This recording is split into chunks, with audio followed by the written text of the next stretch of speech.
Urgent! Urgent! C'est le chaos total dans le gouvernement Bayrou. Rachida Dati vient d'être renvoyée en procès pour corruption et trafic d'influence dans l'affaire Carlos Ghosn. Et elle refuse catégoriquement de démissionner. Vous n'allez pas croire sa réaction.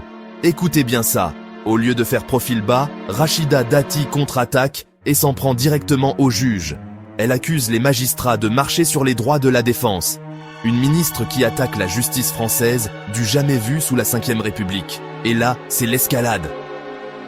Le président du tribunal de Paris sort de sa réserve habituelle et accuse publiquement Rachida Dati de jeter l'opprobre sur les magistrats. L'Union syndicale des magistrats parle d'une façon d'abîmer un peu plus l'état de droit. Même François Bayrou est obligé de la recadrer publiquement en disant que le respect de l'institution judiciaire est très important. Mais attendez, ça devient encore plus dingue. Quand on demande à Bayrou si Dati va rester au gouvernement, vous savez ce qu'il répond?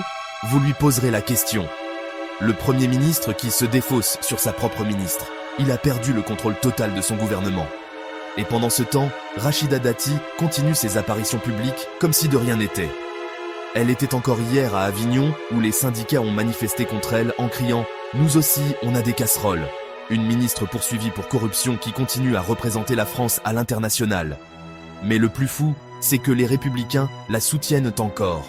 Othmane Nasrou, secrétaire général de LR, dit qu'elle reste une candidate légitime pour Paris. Il préfère soutenir une ministre sous le coup d'un procès plutôt que de se désolidariser. Alors dites-moi franchement, comment un gouvernement peut-il fonctionner avec une ministre qui attaque la justice française? Est-ce que Bayrou va enfin montrer ses muscles ou va-t-il laisser Dati s'aborder son autorité? Likez si vous pensez que Rachida Dati doit démissionner immédiatement. Abonnez-vous pour ne pas manquer nos prochaines vidéos sur l'actualité à chaud et bouillant de la politique.